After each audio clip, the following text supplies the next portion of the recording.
தேவன் ஆபிரகாமை நோக்கி, உன் மனைவி சாராயை இனி சாரா என்று அழையாதிருப்பாயாக. சாராள் என்பது அவளுக்கு பேராய். இன்னும் பிள்ளை பெருக்கலங்க, தாய் பேர் மாற்றப்படுது. சாரா இல்ல, சாராள் என்று சொல்ல. ஏன் சொல்லுகிறேன்? நான் அவளை ஆசீர்வதித்து அவளாலே உனக்கு ஒரு குமாரனும் தருவேன். அவள் ஜாதிகளுக்கு தாயாகவும் அவளாலே ஜாதிகளின் ராஜாக்கள் உண்டாகவும் அவளை ஆசீர்வதிப்பேன் என்றார். அல்லேலூயா. இங்க பாருங்க ஆபிரகாமுடைய காரியம்.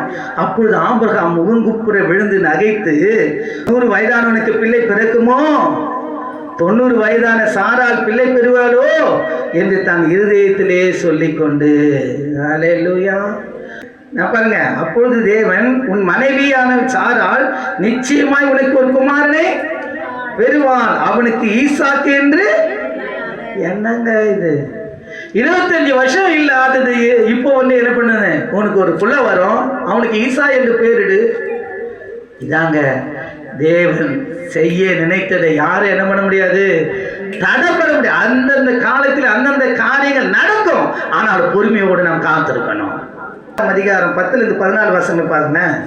அப்பொழுது அவர், ஒரு உற்பவத்தின் நாட்களிலே உன்னிடத்தில் திரும்ப வருவேன், அப்பொழுது உன் மனைவியாக சாராளுக்கு ஒரு குமாரன் இருப்பான் என்றான். சாராள் அவருக்கு பிரதித்திரமாக கூடார வாசலில் இதை கேட்டுக்கொண்டிருந்தார். ஆபிரகாமும் சாராளும் வயது சென்று முதியவர்களானார்கள். ஸ்திரீகளுக்குள்ளே வழிபாடு சாராளுக்கு நின்று போயிற்று. ஆகையால் சாராள் தன் உள்ளத்திலே நகைத்து, நான் கிழவியும் என் ஆண்டவர் முதிர்ந்த வயதுடனுமான பின்பு எனக்கு இன்பம் உண்டாயிருக்குமோ என்றார். அப்பொழுது கர்த்தர் ஆபிரகாமை நோக்கி, சாராள் நகைத்து, நான் கிழவியா இருக்க பிள்ளை பெறுவது மெய்யோ என்று சொல்வானேன். காலாகாத காரியம் உண்டோ? உற்பத்தி காலத்து திட்டத்தில் உன்னிடத்தில் திரும்ப வருவேன், அப்பொழுது சாராளுக்கு ஒரு குமாரன் இருப்பான். 21ஆம் அதிகாரம் 1-6 வசனங்களை வாசிக்கும்படி, கர்த்தர் தாம் சொல்லியிருந்தபடியே சாராள் பேரில் கடாட்சமானார். கர்த்தர் தாம் உரைத்தபடியே சாராளுக்கு செய்திருந்தார். ஆபிரகாம் முதிர் வயதா இருக்கையில் சாரா கர்ப்பவதியாகி தேவன் குறித்த காலத்திலே அவனுக்கு ஒரு குமாரனை பெற்றான். அப்பொழுது ஆபிரகாம் தனக்கு சாரால் பெற்ற குமாரனுக்கு ஈசாக்கு என்று பெயரிட்டான். தன் குமாரனாகி ஈசாக்கு பிறந்த போது ஆபிரகாம் 100 வயதா இருந்தான்.